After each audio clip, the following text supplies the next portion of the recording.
Maël et moi, on s'est rencontrés à l'EPFL, on a fait tous nos cours ensemble et puis on participait à l'association Hydrocontest. On était une petite équipe où on avait construit ce qu'on appelle le bifoiler. C'était un bateau en fait radiocommandé qui vole sur 2 foils, donc assez instable. On a choisi de designer un bateau, donc un monocoque avec uniquement deux foils. Donc ces 2 foils, c'est les petites ailes d'avion sous l'eau. Donc on a designé et construit ce bateau ensemble pendant nos études. Et à la fin, quand nous on a fini, on faisait un peu la passation à la nouvelle équipe. Et il se trouvait que Benoît, qui venait d'arriver à l'EPFL, donc en première année, participait, était intéressé par cette association. Et puis du coup on s'est retrouvés les trois à ce moment-là.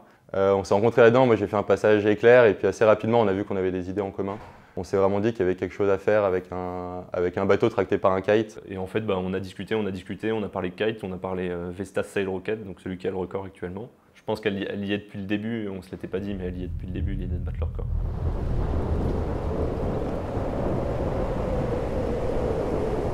Il y a vraiment un moment donné où on a regardé ce qu'avait fait Vestas Sail Rocket et on s'est rendu compte qu'ils utilisaient donc ces profils complètement différents de ce que tout le monde utilise en fait sur des bateaux.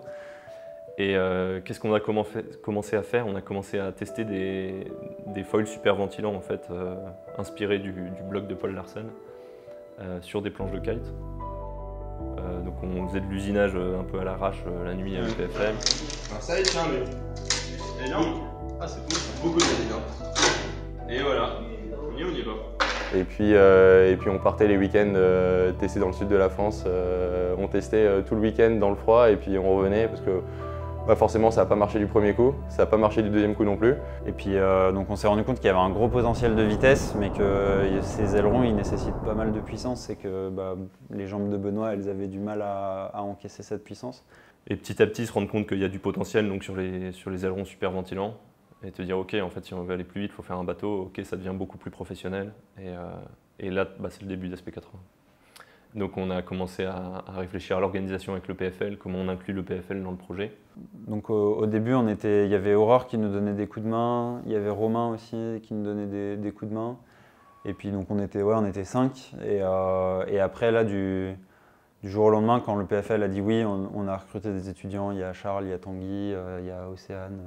Donc ça a permis de commencer à construire un prototype grâce à l'arrivée de PTS, notre premier sponsor, qui nous a permis de financer le prototype à échelle réduite. Alors j'ai connu SP80 par une affiche qu'il y avait à l'EPFL qui annonçait justement une présentation d'SP80 pour un recrutement. On a fait cette première réunion dans un amphithéâtre à l'EPFL, on devait être une petite quinzaine. Puis on est arrivé avec nos slides et nos premiers dessins du bateau à présenter. Ah là on veut faire ça et puis on voudrait aller, objectif c'est 80 nœuds.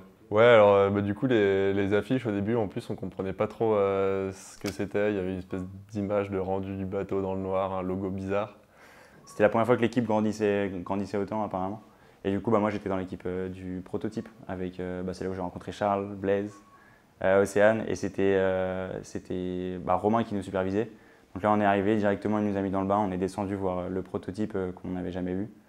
Et Romain nous dit bon voilà les gars, dans un mois il faut qu'on ait un système de direction hydraulique pour le bateau.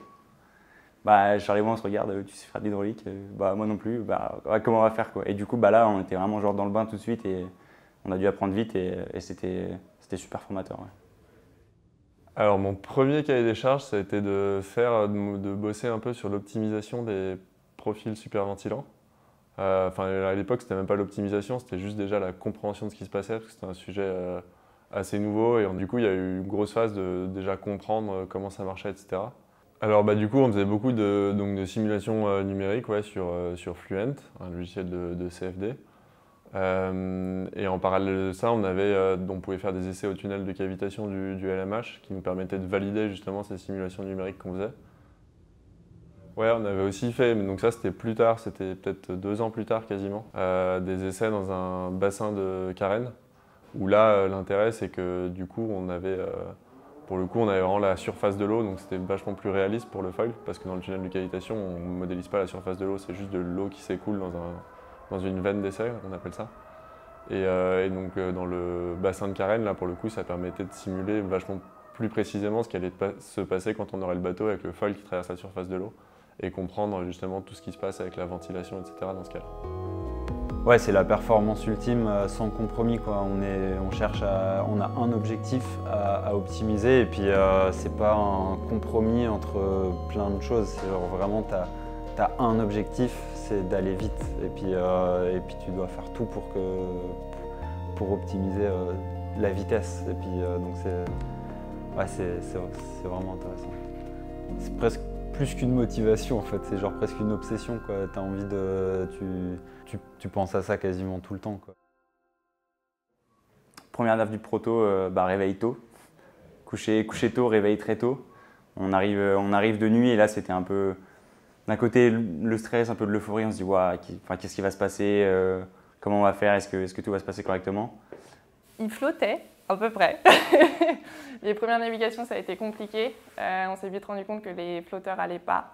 En fait, dans le bateau qu'on avait construit pour l'hydrocontest, déjà quand on l'avait mis à l'eau, on s'était rendu compte qu'il flottait très difficilement. Alors, heureusement, le but c'était qu'il vole, alors du coup ça a bien marché.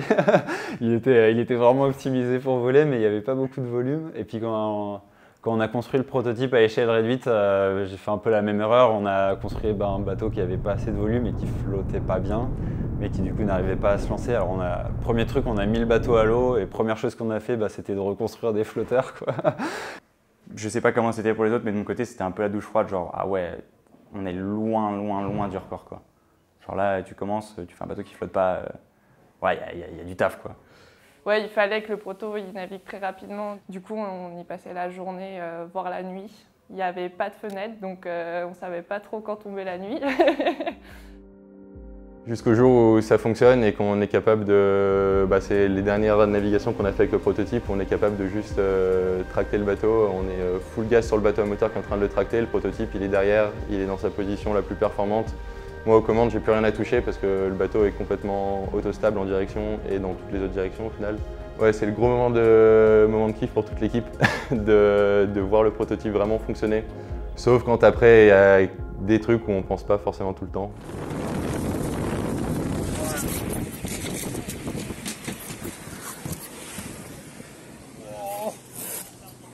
Et puis qu'on casse des petits morceaux, par exemple en 2 ou en 3. Après, le nombre de morceaux compte plus. Hein,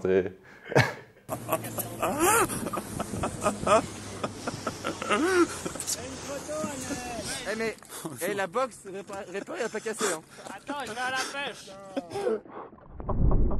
Ensuite, c'était le mois de décembre, je me souviens, il y a Romain qui a discuté avec nous, il nous a pris tous les deux, Charles et moi à part, il nous a dit les gars, il y a l'équipe kite à reprendre, okay, est-ce que vous voulez vous en charger? Ce serait cool que ce soit vous qui vous en occupiez. Avec Charles, on était super contents, on a pris ça hyper au sérieux, on s'est vus juste tous les deux le lendemain pour en parler, pour savoir ce que l'autre pensait, parce que Charles à l'époque il devait partir en échange, donc lui il a annulé son échange.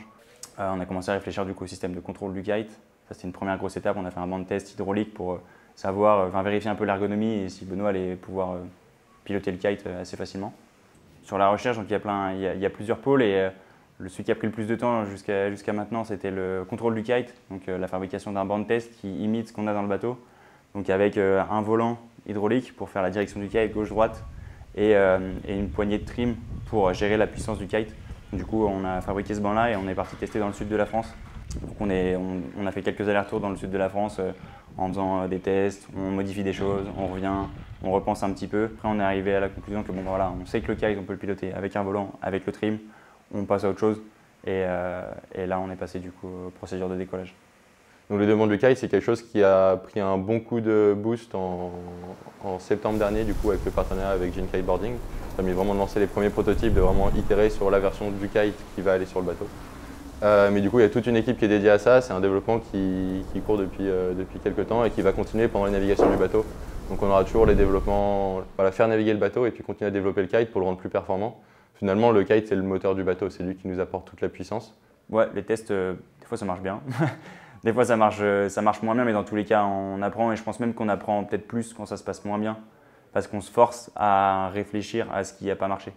Alors que si tout se passe bien, tu dis bon bah voilà, très bien, ça marche bien, on rentre chez nous, on passe à la suite, quoi. Non, quand ça marche moins bien, tu es obligé d'essayer d'expliquer pourquoi ça n'a pas marché. Et du coup là, tu comprends plus. Non mais en gros, on a testé un kite de 8 mètres carrés. Et on est allé un peu vite en besogne. Et on a décollé le machin. Il est parti plein de fenêtres. il a surbordé, il a fait un loop. Et 2021, il y a Richard Mille qui rentre. Et donc là, ça a vraiment l'étape d'après, on construit le bateau, on a des salariés, on a une vraie entreprise, entre guillemets.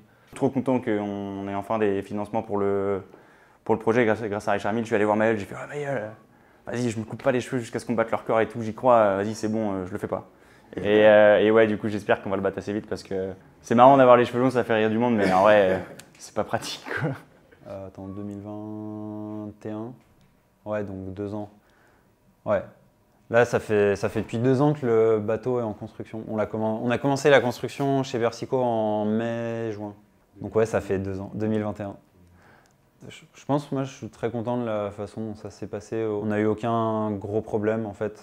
C'est un chantier, donc il y a plein de trucs à gérer en permanence. Il y a de l'improvisation, tout se passe pas comme prévu. Mais il n'y a pas eu de gros ajustements ou de grosses pièces à refaire, de gros ratés. Et ça, il n'y en a pas eu. Et c'est vraiment, moi, je pense que c'est vraiment très positif.